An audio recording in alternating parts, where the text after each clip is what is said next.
చిత్తూరు జిల్లాలో రచ్చబండ కార్యక్రమానికి వెళుతున్నారు. ఆ సమయంలో మీరు చూసుకుంటే వర్షాలు విపరీతంగా, క్లౌడ్స్ అన్నీ కూడా ఉండే, మేఘాలన్నీ కూడా మేఘావృతం.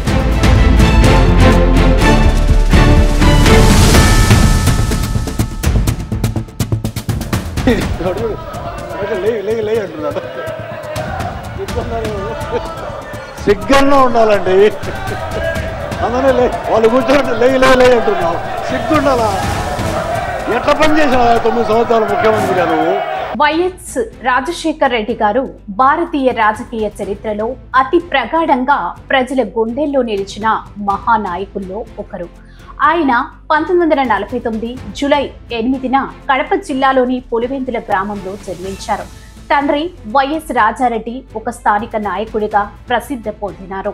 వైఎస్ బాల్యంలోనే ప్రజల బాధలను చూడడంతో తనలో మానవతా భావాలు పెరిగాయి. ఆయన గుల్బర్గా మెడికల్ కాలేజీలో MBBS పూర్తి చేసి డాక్టర్లుగా తన వృత్తిని ప్రారంభించారు. కానీ వైద్యుడిగా పనిచేస్తున్న సమయంలో గ్రామీణ ప్రాంతాల్లో ప్రజలు ఎదుర్కొంటున్నటువంటి ఆరోగ్య సమస్యలు, పేదరికం ఆయన మనసును కదిలించేశాయి. వైద్యంతో పరిమితంగా కాకుండా సమాజాన్ని మార్చే శక్తి రాజకీయాల్లో ఉందని గ్రహించి 1978లో భారత జాతీయ కాంగ్రెస్ పార్టీ ద్వారా రాజకీయాల్లోకి ప్రవేశించారు. ఆయన తొలి ఎన్నికల్లోనే పులివెందుల నుంచి ఎమ్మెల్యేగా గెలిచి తన సేవా దృక్పథాన్ని ప్రజలకు పరిచయం చేశారు. రాజకీయాల్లో ఆయన్ని నిలబెట్టింది ఆయన ప్రజల పట్ల ఉండే ప్రేమ, నిబద్ధత, సమస్యలపై స్పందన, నిరంతర సమీపం. ఆయన తన నియోజకవర్గంలోనే కాకుండా రాష్ట్ర వ్యాప్తంగా పేరు పొందారు. 1989లో లోక్సభ ఎంపీగా గెలిచి కేంద్రంలో మంత్రి స్థాయిలో పనిచేశారు. అయితే నిజమైన ప్రజాధారిత నేతగా ఆయనకు గుర్తింపు వచ్చింది. 2003లో నిర్వహించిన పాదయాత్ర ద్వారా ఈ పాదయాత్రలో ఆయన దాదాపు 1475 కిలోమీటర్ల దూరాన్ని కాలినడకన జరిపారు. ఇది కేవలం ఓ రాజకీయ యాత్ర కాదు, ఇది ప్రజల గుండెల్లోకి వెళ్లే మార్గం. ఆయన రైతులతో, కార్మికులతో, మహిళలతో, యువతతో నేరుగా కలిసి వారి బాధలను విని ప్రభుత్వం ఎలా పని చేయాలో ప్రజలు అభిప్రాయాల ఆధారంగా అర్థం చేసుకున్నారు.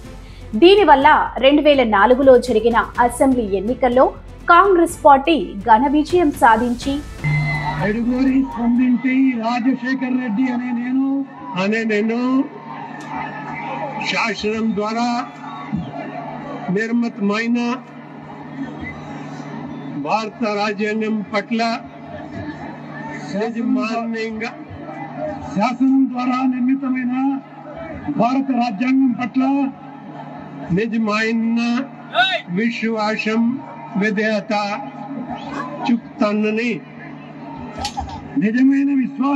విధేయత చూపుతానని భారతదేశ సార్వభౌమాధికారాన్ని, సమగ్రతను కాపాడుతానని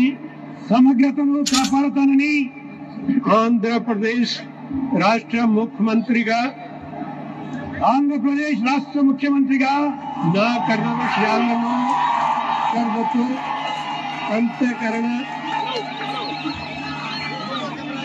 నా కర్తవ్యాలను శ్రద్ధతో, అంతఃకరణ శుద్ధితో నిర్వహిస్తానని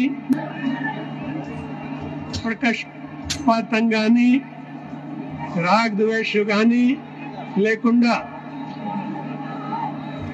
భయం గాని, పక్షపాతం గాని, రాగద్వేషాలు గాని లేకుండా రాజు గాని శాసనాలను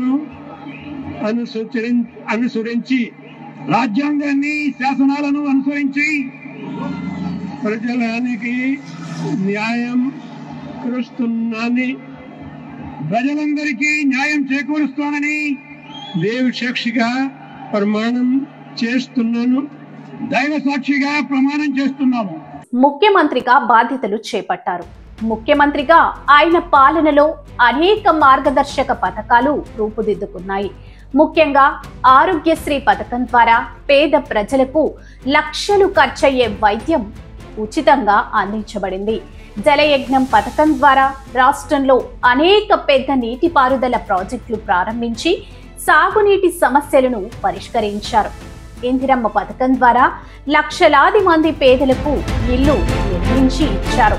రైతులకు ఉచిత విద్యుత్, పెన్షన్ పథకాలు, ఫీజు రియంబర్స్మెంట్ ద్వారా విద్యార్థులకు ఉచిత విద్య, వృద్ధుల పట్ల గౌరవంతో వాటిల్లిన నష్టాలను తగ్గించే విధంగా పాలన కొనసాగించారు. ఆయన పాలనలో ఆదివాసీలు, మైనార్టీలు, వెనుకబడిన వర్గాల వారికి కూడా ప్రత్యేక దృష్టిని కేంద్రీకరించారు. గ్రామీణ అభివృద్ధికి లక్షల కోట్ల రూపాయలు వెచ్చించారు. ప్రతిరోజు ప్రజల నుంచి వచ్చిన వందలాది ఫిర్యాదులను స్వయంగా చదివి స్పందించేవారు. ప్రజల మధ్య కలిసిపోయే శక్తి ఆయనను నమ్మశక్యం కానంత ప్రజానాయకుడిగా మార్చింది. 2009 ఎన్నికల్లో మరోసారి కాంగ్రెస్ను ఘన విజయానికి నడిపించి రెండోసారి ముఖ్యమంత్రిగా బాధ్యతలు చేపట్టారు. కానీ ఆ ఏడాది సెప్టెంబర్ 2న కర్నూలు జిల్లా నల్లమల్ల అడవుల్లో ఆయన ప్రయాణిస్తున్నటువంటి హెలికాప్టర్ కూలిపోవడంతో వైఎస్ గారు అకాల మరణం చెందారు. ఈ వార్తను విని రాష్ట్ర వ్యాప్తంగా దుఃఖ ఛాయలు అలుముకున్నాయి. వేలాది మంది ప్రజలు కన్నీరు మున్నీరుగా విలపించారు. కొందరు అభిమానులు ఆవేశంతో ప్రాణాలే కోల్పోయారు.